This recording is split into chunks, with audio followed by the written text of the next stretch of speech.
মধ্যপ্রাচ্যে এখন টান টান উত্তেজনা। ইরান যুক্তরাষ্ট্র সংঘাতে অঞ্চলটিতে এখন কেবলই বারুদের গন্ধ। তবে সেই বারুদেই যেন ফিনিক্স পাখির মতো ডানা মেলে নিজেকে প্রমাণ করছে ইরান। বিশ্বের অন্যতম পরাশক্তির চোখে চোখ রেখে জানিয়ে দিচ্ছে, আমাদের পোড়াতে এলে পুড়ে যাবে নিজেরাই। সম্প্রতি ইরানের ইসলামী বিপ্লবী গার্ড বাহিনী আইআরজিসি জানিয়েছে, তাদের চলমান সামরিক অভিযান ট্রু প্রমিস 4 এর আওতায় শত্রুপক্ষের বিরুদ্ধে হামলার পরিমাণ আরও বাড়ানো হবে। সর্বশেষ তথ্য অনুযায়ী এই অভিযানের ২৮তম ধাপে নতুন ধরনের ক্ষেপণাস্ত্র ও ড্রোন ব্যবহার করে একাধিক লক্ষ্যবস্তুতে আঘাত এনেছে ইরান।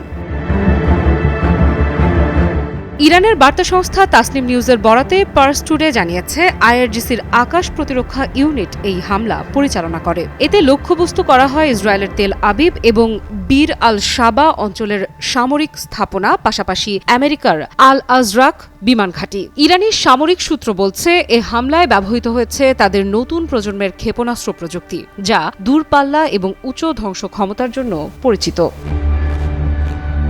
আইআরজিসির বিবৃতিতে বলা হয়েছে, এই অভিযানে ড্রোন ও ক্ষেপণাস্ত্রের সমন্বিত হামলা চালানো হয়েছে। লক্ষ্য ছিল ইসরায়েল এবং যুক্তরাষ্ট্রের বিভিন্ন সামরিক ঘাঁটি ও কৌশলগত স্থাপনা। বিশেষভাবে উল্লেখ করা হয়েছে আমেরিকার আল আজরাক বিমান ঘাঁটির কথা। মধ্যপ্রাচ্যে যুক্তরাষ্ট্রের অন্যতম গুরুত্বপূর্ণ বিমান পরিচালনা কেন্দ্র হিসেবে পরিচিত এই ঘাঁটিতে একাধিক দফায় হামলা চালানো হয়েছে বলে দাবি করেছে আইআরজিসি। সামরিক বিশ্লেষকদের মতে, এই ঘাঁটি থেকে যুক্তরাষ্ট্রের বিভিন্ন আকাশ অভিযান পরিচালিত হয়ে থাকে। ফলে এই স্থাপনাকে লক্ষ্যবস্তু করা কৌশলগত দিক থেকে তাৎপর্যপূর্ণ বলে বিবেচিত হচ্ছে।